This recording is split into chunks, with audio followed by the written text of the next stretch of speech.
Hi friends, இன்னைக்கு நம்ம பார்க்க போகிற புக்கோட பேர் வந்து கிராமம் நகரம் மாநகரம். இந்த புக்கோட ஆசிரியர் பேர் வந்து நா. முத்துக்குமார் அவர்கள். இந்த பேர் சொன்னதும் எல்லாருக்கும் பரிச்சயமான ஒரு பேர் தான்.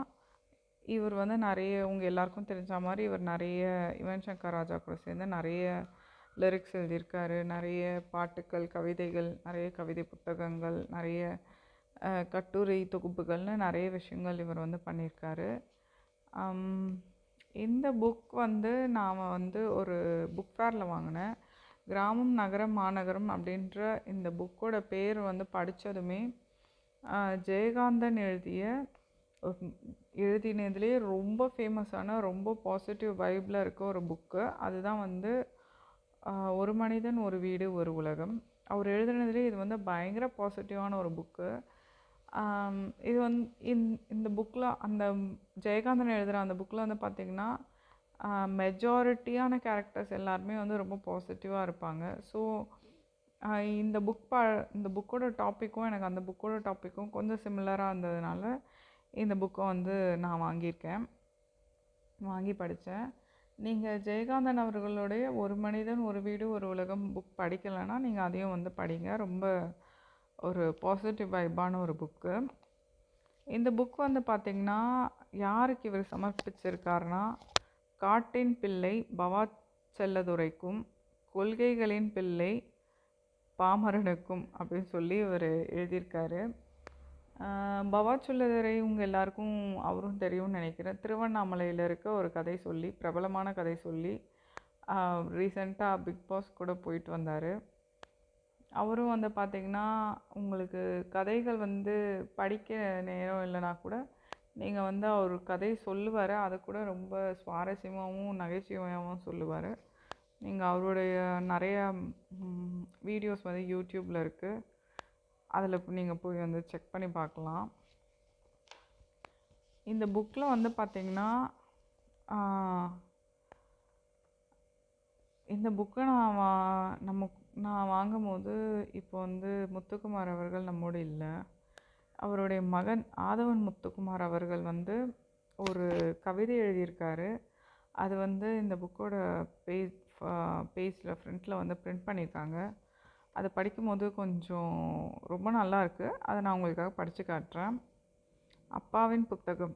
அப்பாவின் கண்களை பார்த்தால் தீ போல தெரியும். அவர் எழுதிய வரிகளோ பூ போல விரியும். அப்பாவின் கைகள் இரும்பு போல இருக்கும். அவரின் கற்பனைகளோ எரிமலை குழம்பு போல தெறிக்கும்.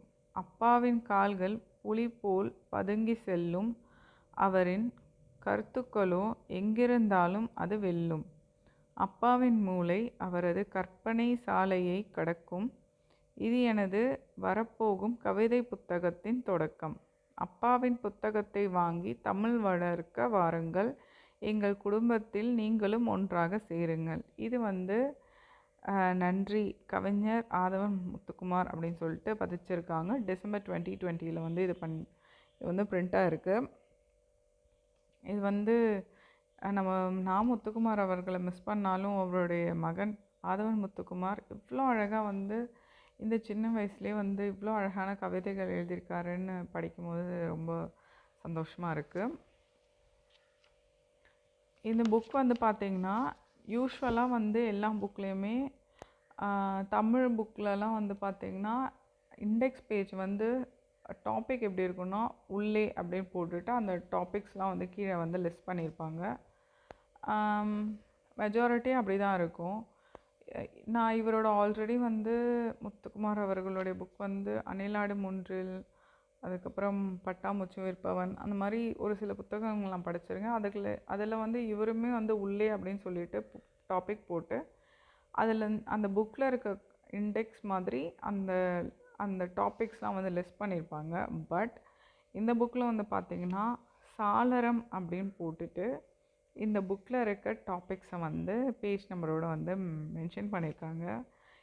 இதுதான் வந்து முத்துக்குமார் அவர்களுடைய புத்தகம் நீங்கள் படிக்கும் போது எப்போவுமே அதில் இருக்க சின்ன சின்ன விஷயங்கள் வந்து ரொம்ப கவிதைத்துவமாகவும் ரொம்ப அழகாகவும் இருக்கும். இப்போ நம்ம சாதாரண எழுத்தாளரில் எல்லா எழுத்தாளரும் எழுதிய புத்தகங்களோ ஒரு நாவலோ ஒரு கட்டுரை தொகுப்போ நீங்கள் படிக்கும் போது அது வந்து ஒரு ஒரு லைன் மாதிரி போயிட்டுருக்கும். பட் நீங்கள் முத்துக்குமார் அவர்களுடைய புக் நீங்கள் எப்போ படித்தாலுமே அதை நீங்கள் ரொம்ப உன்னிப்பாகவும் திரும்ப திரும்ப படிக்கிற அளவுக்கு வந்து அவர் நிறைய நுணுக்கமான விஷயங்கள்லாம் அவர் பண்ணியிருப்பார். இப்போ நீங்கள் நான் மென்ஷன் பண்ணியிருந்தேன் சாளரம் மாதிரி. சாளரம் அப்படின்றது பார்த்த உடனே எனக்கு டக்குன்னு ஸ்ட்ரைக் ஆகல. பட் அதுக்கப்புறம் கூகுள் பண்ணி பார்த்ததுக்கப்புறம் தான் தெரியுது சாளரம் அப்படின்றது வந்து ஜன்னல். இப்போ நம்ம ஜன்னல் வழியாக பெரிய உலகத்தை பார்க்குற மாதிரி இந்த சின்ன ஒரு இண்டெக்ஸ் பேஜில் உள்ளே என்ன இருக்குது அப்படின்றத மென்ஷன் பண்ணியிருக்காரு. இந்த மாதிரி குட்டி குட்டி கவிதைத்துவங்கள் வந்து இவருடைய எல்லா புத்தகங்களையும் அங்கங்கே உங்களுக்கு வந்து தென்படும். இப்போ ஒரு குட் டே பிஸ்கெட்டில் அங்கங்கே சொக்கோ சிப் இருக்கிற மாதிரி நீங்கள் வந்து கொஞ்சம் பொறுமையாகவும் உன்னிப்பாகவும் படிக்க வேண்டிய புத்தகம் தான் நா. முத்துக்குமார் அவர்களுடைய புக்கு. அது வந்து எல்லா நா. முத்துக்குமார் அவர்கள் புக்லேயும் ரொம்ப சிறப்பான விஷயம் என்னென்னா, அந்த ஃபஸ்ட்டில் ஒரு சில விஷயங்கள் அப்படியே தூவி இருப்பார். பட் அது வந்து அதை முடிக்கும் போது அதை வந்து எப்படி கோர்வையாக கனெக்ட் பண்ணியிருக்காரு அப்படின்றது வந்து ரொம்ப பியூட்டிஃபுல்லாக இருக்கும். இப்போ நீங்கள் சுஜாதா அவர்களுடைய புக் வந்து பார்த்தீங்கன்னா, இப்படி அவரோட சிறுகதையில் கிளைமேக்ஸ் வந்து ரொம்ப வித்தியாசமாகவும் ரொம்ப ஆச்சரியம் கொடுக்குற மாதிரி இருக்குமோ, இவரோடதுலேயும் எப்படி இருக்கும்னா, இவர் ஸ்டார்டிங்கில் சில விஷயங்கள்லாம் ஆரம்பிச்சிருப்பார். அது வந்து ரொம்ப அழகாக நம்ம யாருமே எதிர்பார்க்காத மாதிரி அது முடியும் போது அழகாக வந்து கோர்வையாக வந்துடும். அது வந்து ரொம்ப அழகான விஷயம் இவரோட புத்தகங்களில். அது இல்லாமல் இவர் கவிஞர் அப்படின்றதுனால அங்கங்கே ரொம்ப அழகான கவிதைத்துவமான வார்த்தைகள் வந்து கொடுத்துருப்பார் இவர் புத்தகம் முழுக்க. இப்போ இதிலே பார்த்திங்கன்னா, நான் மென்ஷன் பண்ணியிருந்த மாதிரி முன்னுரை அப்படின்னு சொல்லி பிரபலமான எழுத்தாளர்கள் வந்து இந்த புத்தகத்தை பற்றி எழுதியிருப்பாங்க இல்லையா? ஆனால் இதில் வந்து பார்த்திங்கன்னா முன்னுரை அப்படின்னு மென்ஷன் பண்ணாமல் அது வந்து ஒரு குட்டி டாபிக் மாதிரி போட்டு எழுதியிருக்காங்க. இப்போ அம்பை அவர்கள் எப்படி எழுதியிருக்காங்கன்னா, நினைவில் காடுகள் அப்படின்ற ஒரு டாபிக் போட்டு அவங்க இந்த புத்தகத்தை பற்றி அப்படி மென்ஷன் பண்ணி எழுதியிருக்காங்க. அவங்க எப்போ எழுதியிருக்காங்கன்னா 16/10/2003 எழுதியிருக்காங்க. அதே மாதிரி பால்ய நதி அப்படின்னு சொல்லிட்டு சி. மோகன் அவர்கள் வந்து 2003 எழுதியிருக்காங்க. அதே மாதிரி நா. முத்துக்குமார் அவர்கள் எப்படி எழுதியிருக்காருன்னா, கன்னிகாபுரம், காஞ்சிபுரம், சென்னை அப்படின்ற ஒரு டைட்டில் போட்டு முன்னுரை வந்து எழுதியிருக்காரு. இது வந்து எப்படின்னா, இப்போ கிராமம், நகரம், மாநகரம் அப்படின்ற அந்த புக்குக்கு மேட்ச் ஆகிற மாதிரி கன்னிகாபுரம், காஞ்சிபுரம், சென்னை அப்படின்ட்டு எழுதியிருக்காரு. இந்த மாதிரி தான் நா. முத்துக்குமார் அவர்களுடைய புக்கில் நிறைய அழகழகான விஷயங்கள் நீங்கள் வந்து கொஞ்சம் பொறுமையாகவும் உன்னிப்பாகவும் பார்த்தீங்கன்னா உங்களுக்கு ஆச்சரியம் கொடுக்குற மாதிரி நிறைய விஷயங்கள் இருக்கும். இது வந்து இந்த புத்தகத்தில் வந்து 23 குட்டி குட்டி கட்டுரைகள் மாதிரி இருக்குது. இந்த புத்தகத்தோட மொத்த பேஜஸ் வந்து பார்த்திங்கன்னா 111 பேஜஸ் வந்து மொத்தமாக இருக்குது. நீங்கள் வந்து பிகினர்ஸ்க்கு வந்து ரொம்ப ஈஸியான புக்ஸ் வந்து எப்போவுமே வந்து நா. முத்துக்குமாரோடைய எல்லா புக்லேயுமே இருக்கும். ஏன்னா வந்து அவருடைய எழுத்துக்கள் வந்து ரொம்ப எளிமையாகவும் இருக்கும். பட் அதில் இருக்க மீனிங் வந்து ரொம்ப கவித்துவமாகவும் ஆழ்ந்த மீனிங்காகவும் இருக்கும். இந்த டாப்பிக்கு ஏற்ற மாதிரி இந்த புக்ஸில் வந்து பார்த்திங்கன்னா ஒரு கிராமம், நகரம், மாநகரம் இது மூணுமே வந்து நிறைய ஸ்டார்டிங்லேருந்து கம்பேர் பண்ணிக்கிட்டே இருப்பார்.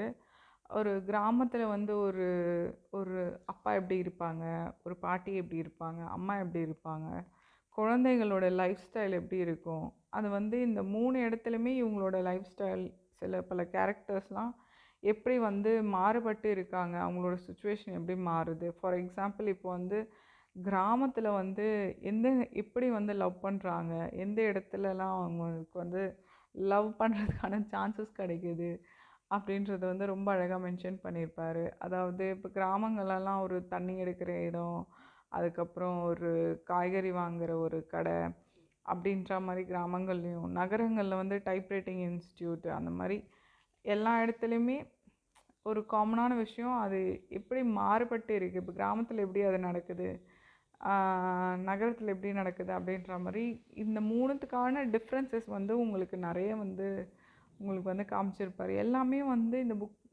வந்து ரொம்ப ரிலேட்டபிளாக இருக்கும். நம்ம எங்கேயாவது இதோட ட்ரேசஸ் வந்து நமக்கு கண்டிப்பாக வந்து ரிலேட் ஆகும். அதுக்கப்புறமேட்டு வந்து பார்த்திங்கன்னா நிறைய வந்து அவருடைய லைஃப்பில் பார்த்த மனிதர்கள், லைஃப்பில் பார்த்த சுச்சுவேஷன்ஸ், கிராமத்தில் அவர் வந்து மூணுமே வந்து, அதாவது நான் நம்ம பார்த்த மாதிரி கன்னிகாபுரம், காஞ்சிபுரம், சென்னை அப்படின்னு சொல்லிட்டு அவர் மூணுத்தையுமே அவரோட வாழ்க்கையில் சந்தித்ததுனால மூணுத்துலேயுமே அவரோட எக்ஸ்பீரியன்ஸஸை வந்து இந்த புக்கில் வந்து சூப்பராக வந்து பதிவு பண்ணியிருக்காரு. இப்போ ஒரு கிராமத்துலேருந்து ஒரு சென்னைக்கு வர ஒரு பையன் வந்து சினிமாவை நோக்கி வரான். அவன் வந்து என்ன மாதிரி கனவுகளோடையும் என்ன மாதிரி ஒரு ஐடியாஸோடையும் வரான் அப்படின்றதெல்லாம் வந்து இந்த புக்கில் கட்டுரையில் ஒன்று இருக்குது. எல்லாமே ரொம்ப நெகிழ்வான ஒரு அழகான கட்டுரைகள். இப்போது கடைசியாக வந்து பார்த்திங்கன்னா வந்து ஒரு லெட்டர் ஒன்று வந்து எழுதியிருக்கா மாதிரி எழுதியிருப்பார் நா. முத்துக்குமார் அவர்கள். அது வந்து பார்த்திங்கன்னா மாநகரத்துக்கு வந்து காடுகள் எழுதுகிற மாதிரியும், கிராமத்துக்கு வந்து மாநகரம் எழுதுகிற மாதிரியும் ஒரு லெட்டர். அது லெட்டர் ஃபார்மேட்டில் வந்து லாஸ்ட்டு ஒரு இது எழுதியிருப்பார். அது ரொம்ப அழகாக இருக்கும். இதை படிக்கும்போது அது மேலே நமக்கு பிரியம் வரும். கிராமம் வந்து ஒரு லெட்டர் எழுதும் போது அதோட பெர்ஸ்பெக்டிவ் வந்து ரொம்ப அழகாகவும், இப்போ கிராமத்துக்காக மாநகரம் எழுதும் போது அதோட பெர்ஸ்பெக்டிவ் அதை விட அழகாகவும் வந்து எழுதியிருப்பார். நா. முத்துக்குமாரோட எல்லா புத்தகங்களையும் ஏதாவது ஒரு கடிதம் வந்து அவருடைய புக்கில் வந்து இன்க்ளூட் ஆகிருக்கும். இந்த மாதிரி நகரம் மாநகரத்துக்கு, இப்போ இந்த புக்கு கனெக்ட் ஆகிற மாதிரி பார்த்திங்கன்னா நகரம் மாநகரத்துக்கு எழுதுகிற மாதிரியும், கிராமம் வந்து மாநகரத்துக்கு எழுதுகிற மாதிரியும், இந்த மாதிரி ஒரு லெட்டர். இப்போ லெட்டர்லாம் வந்து பார்த்திங்கன்னா நிறைய பேர் எழுதுறதே இல்லை. அதெல்லாம் ரொம்ப பழைய ஃபார்மேட்டாக ஆயிடுச்சு. பட் இந்த மாதிரி நீங்கள் புத்தகங்கள் படிக்கும்போது லெட்டர் ரைட்டிங் அப்படின்றது எப்படி இருக்கும், அது என்ன மாதிரி ஒரு ஸ்ட்ரக்சரில் இருக்கும் அப்படின்னு நம்ம படிக்கும்போது நம்மளும் லெட்டர் ரைட்டிங் அப்படின்றது வந்து நம்மளோட லைஃப்லையும் யூஸ் பண்ணலாம். இவரோட புத்தகங்கள் எல்லாத்துலேயுமே ஏதாவது ஒரு லெட்டர் வந்து இருக்கும். அணிலாடு முன்றில் அந்த மாதிரி புத்தகங்கள் கூட பார்த்திங்கன்னா அவருடைய அப்பா வந்து தவறிட்டார் இல்லையா, அதனால் அவங்க அப்பாவுக்கு ஒரு லெட்டர் எழுதுகிற மாதிரி ஒரு கட்டுரையை நான் வந்து படித்தேன் இவரோட ஒன் ஆஃப் த புக்ஸில். ரொம்ப அழகான விஷயமா இருக்கும். நீங்களுமே வந்து எந்த புத்தகம் படித்தாலும் அதுலேருந்து ஏதாவது ஒரு விஷயம் நீங்கள் வந்து உங்கள் லைஃப்பில் இம்ப்ளிமெண்ட் பண்ணிங்கன்னா அந்த புக்ஸும் வந்து உங்களுக்கு ரொம்ப ஞாபகமாக இருக்கும். பட் அதே டைம் நீங்கள் வந்து இந்த மாதிரி யூஸ் பண்ணும்போது உங்களுக்கு இன்னும் வந்து குவாலிட்டியான லைஃப் பில்ட் பண்ணுற மாதிரியும் உங்களுக்கு ஒரு ஃபீலிங் கிடைக்கும். இந்த புக் வந்து பிகினர் ஃப்ரெண்ட்லி, ரொம்ப ரிலேட்டபிளாகவும் இருக்கும். இந்த புக் எல்லாருக்குமே பிடிக்கும்னு நான் நம்புகிறேன். இவ்வளோ நேரம் கேட்டுட்டு இருந்ததுக்கு thank you so much for listening. Bye.